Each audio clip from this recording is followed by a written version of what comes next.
Bonjour et bienvenue sur votre chaîne d'éducation et d'apprentissage Réussir en français. Aujourd'hui, nous allons voir les figures de style, dites aussi les figures de rhétorique ou les figures du discours. Soyez attentifs, soyez patients, vous allez apprendre presque toutes les figures de style avec des exemples bien clairs et bien précis. Alors, commençons par une définition de ce que c'est une figure de style. C'est un procédé d'expression qui s'écarte de l'usage ordinaire de la langue. C'est un procédé qui agit sur la langue et donne une expressivité particulière au propos, c'est-à-dire il crée un effet de sens ou de sonorité. On parle également de figure de rhétorique ou de figure du discours. Comme vous voyez dans cette image, il y a plusieurs figures de style qu'on emploie pour créer divers effets et pour différents objectifs. Pour faciliter les choses et pour simplifier le cours, nous allons classer ces figures selon l'effet souhaité. Comme ça, nous avons 6 grandes catégories. Les figures d'opposition, les figures d'insistance, les figures d'amplification, les figures d'atténuation ou d'omission, les figures d'analogie et les figures de substitution. On découvre maintenant la première catégorie, les figures d'insistance. Cette catégorie comporte 5 figures de style. La répétition, la redondance, le pléonasme, l'anaphore et le parallélisme. L'anaphore, c'est la répétition d'un mot, d'un groupe de mots en début de phrase. C'est une répétition, sauf que cette répétition est judicieusement placée. Exemple, il y a des petits ponts épatants, il y a mon cœur qui bat pour toi, il y a une femme triste sur la route. Apollinaire. 2. La répétition. Le même mot est réécrit plusieurs fois dans le même énoncé. Exemple, la terre était grise, le blé était gris, le ciel était gris. Ici, le mot gris est répété plusieurs fois dans la même phrase. 3. Le pléonasme. Le pléonasme consiste à répéter des termes et des expressions ayant le même sens afin de créer un effet d'insistance. Cette figure de style ne s'effectue pas nécessairement avec les synonymes, contrairement à la redondance. La redondance, cette figure crée l'insistance en accumulant plusieurs synonymes dans le même énoncé. Exemple, le soir était noir, sombre, obscur. Un deuxième exemple, les filles paraissaient jolies, belles, splendides. 4. Le parallélisme. Le parallélisme reprend une structure syntaxique. Exemple, partir pour tout laisser, partir pour tout abandonner. Deuxième catégorie, les figures d'opposition. Cette catégorie comporte 5 figures de style. L'antithèse, l'antiphrase, le chiasme, l'oxymore et le paradoxe. L'antiphrase, on exprime le contraire de ce que l'on pense. C'est une figure ironique. Exemple, quel courage pour dénoncer la lâcheté de quelqu'un. 2. L'antithèse. Elle met en parallèle des mots qui désignent des réalités opposées. Donc, l'antithèse consiste à rapprocher dans le même énoncé 2 termes, 2 pensées, 2 expressions qui sont à l'opposé pour créer un effet de contraste. Ce rapprochement va mettre les 2 termes opposés en relief afin d'accentuer le message. Exemple, certains aiment le jour comme d'autres préfèrent la nuit. Jour, nuit. Un deuxième exemple, tu fais des bulles de silence dans le désert des bruits. Bruit, silence. 3. L'oxymore. 2 mots opposés l'un à côté de l'autre. Cette figure fonctionne comme l'antithèse. Elle rapproche des termes opposés. Toutefois, l'effet de l'oxymore est accentué puisque les termes opposés sont côte à côte dans l'énoncé. Exemple, cette obscure clarté qui tombe des étoiles. Il y a ici la contradiction entre les valeurs sémantiques essentielles d'obscur et de clarté. Le chiasme. c'est une figure dans laquelle les contraires se posent en symétrie dans une forme ABBA. L'effet du chiasme s'appuie sur le rythme et la répétition. Le chiasme est une forme d'antithèse dédoublée qui peut également souligner les similitudes dans les mots opposés. Exemple, il faut manger pour vivre et non vivre pour manger. Un deuxième exemple, un roi chantait en bas, en haut mourait un dieu. Troisième catégorie, les figures d'amplification. Cette catégorie comporte 3 figures de style, l'hyperbole, l'accumulation et la gradation. La gradation, en bref, des mots sont assemblés successivement de manière croissante ou décroissante. C'est une forme d'énumération. Toutefois, la gradation inclut une progression dans l'énumération. Cette progression peut être croissante ou décroissante. Dans les deux cas, elle sert à dramatiser ou à augmenter la force de l'amplification. Exemple, ils s'accrochent, ils mordent, ils lacèrent, ils en bavent. Exemple 2, je cours, je ralentis, je m'arrête, j'analyse. Louis-Ferdinand Céline.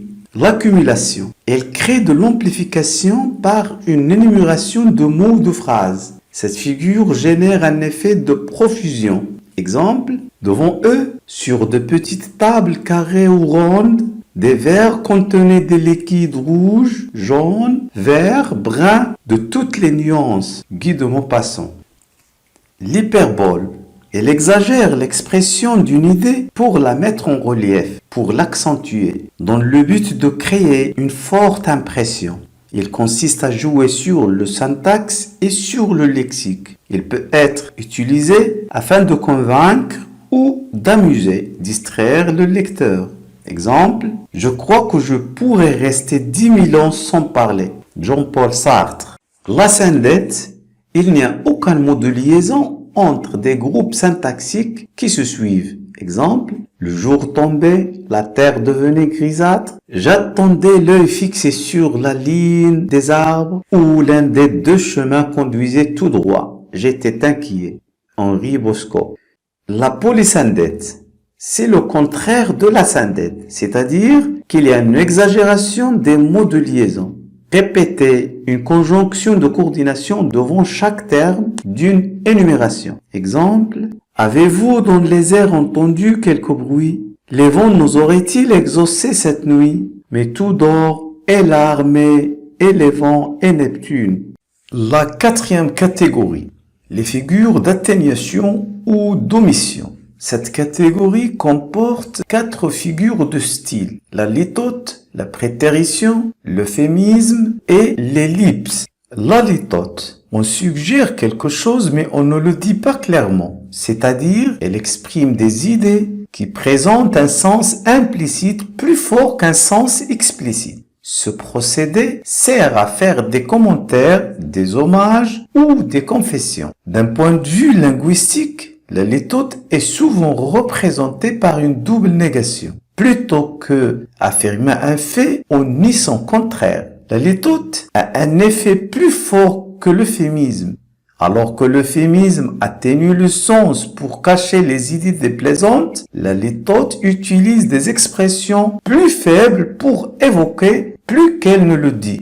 La litote a souvent une construction négative. Exemple, va, je ne te hais point, pour dire que je t'aime. L'euphémisme, il permet de rendre une réalité moins brutale. Donc, cette figure consiste à atténuer le sens d'un énoncé en remplaçant un mot ou une expression par un autre mot moins fort. Le but est d'atténuer les effets d'une idée déplaisante, d'en cacher le caractère désagréable. Cette figure est fortement utilisée dans les discours politiques afin de ne pas choquer ou déplaire. Au niveau linguistique, divers procédés linguistiques permettent la création d'euphémismes comme la négation, la périphrase. Exemple, les non-voyants pour dire les aveugles, il n'est pas riche pour dire qu'il est pauvre, il nous a quittés pour dire qu'il est mort. L'ellipse, c'est la figure de style où l'on omet volontairement des mots dans une phrase. Ce procédé permet d'alléger l'expression par exemple en évitant une répétition ou de la renforcer.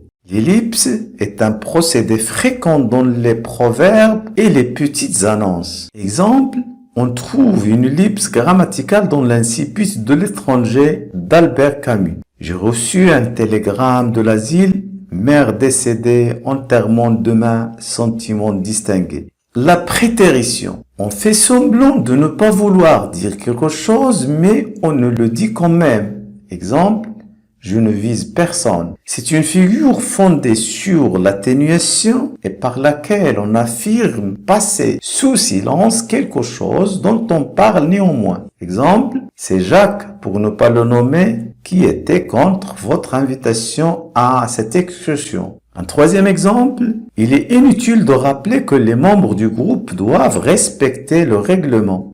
Cinquième catégorie, les figures d'analogie. Cette catégorie comporte 4 figures de style. La comparaison, la métaphore, l'allégorie et la personnification. La personnification consiste à donner à un objet, à un animal ou à une idée des caractéristiques humaines. Cette figure comporte un comparé inanimé et un comparant animé, illustré par un nom, un adjectif, un verbe, etc. La personnification crée des images originales, irrationnelles et surnaturelles. Exemple, de temps à autre, un arbre giflait la grande glace froide. Boris vient gifler, c'est une action humaine attribuée à l'arbre. Était-ce la rivière qui parlait plus haut? La rivière parlait. 2. L'allégorie. Elle utilise fréquemment la personnification. Elle décrit une idée abstraite en employant une image concrète et des procédés narratifs et descriptifs. C'est-à-dire en utilisant une histoire pour exprimer cette idée. Exemple, l'Angleterre est un vaisseau, notre île en a la forme, la proue trouée au nord et les comme à l'ancre au milieu des mers surveillant le continent. Alfred de Vigny. 3. La comparaison. On reconnaît cette figure par l'existence de 3 éléments. Un comparé, celui que l'on compare à quelque chose, c'est la réalité. Un comparant, c'est quelque chose qui fait l'image. Et le titre de la comparaison, exemple, comme, tel que, etc. Le rapprochement entre le comparé et le comparant s'effectue grâce à un terme comparatif ou un outil de comparaison. Exemple, la lampe brille comme une étoile. La métaphore, c'est une comparaison plus directe et plus implicite que la comparaison, car il n'y a aucun outil grammatical. Il réunit 2 éléments sans utiliser de mots de comparaison. Elle a une valeur d'illustration afin de bien faire comprendre le sens désiré par l'auteur. Exemple, la vie est un voyage plein d'aventures. Cet homme d'affaires est un requin. Tu es un ange. Dans le premier exemple, la métaphore effectue une comparaison entre la vie et un voyage plein d'aventures pour souligner l'aspect imprévisible de la vie. 6e catégorie, les figures de substitution. Elles comportent 3 figures de style, la métonymie, la synecdoque et la périphrase. La métonymie consiste à remplacer un terme par un autre terme qui lui est lié par un rapport d'identité. La cause remplace l'effet, le contenu remplace le contenant. La métonymie exprime une réalité par le nom d'une autre réalité ayant un lien avec la première, par glissement de sens. La métonymie établit diverses relations, la partie et le tout. Exemple, une bonne plume pour dire un bon écrivain. L'objet et sa matière. Exemple, un fer pour un fer à repasser. Le contenu et le contenant. Exemple, manger une assiette pour dire manger le contenu de l'assiette. Le lieu et l'activité. Exemple, un théâtre pour un lieu où l'on fait du théâtre. L'écrivain et son œuvre. Exemple, lire un Maupassant pour dire lire une œuvre de Maupassant. L'effet et la cause. Exemple, avaler la mort pour dire avaler un poison. Un autre exemple bien clair, je bois un verre, ce n'est pas le verre, mais son contenu qu'on boit. Remplacement du contenu par le contenant. 2. La synecdoque. C'est une sous-classe de la métonymie. La synecdoque permet le renforcement d'un mot pour l'une de ses parties. La partie pour le tout ou par l'ensemble dont il fait partie. Le tout pour la partie. Exemple, je ne regardais ni l'or du soir qui tombe, ni les voiles au loin descendant vers un fleur. Victor Hugo. Dans cet exemple, les voiles sont évoquées pour désigner les bateaux à voile.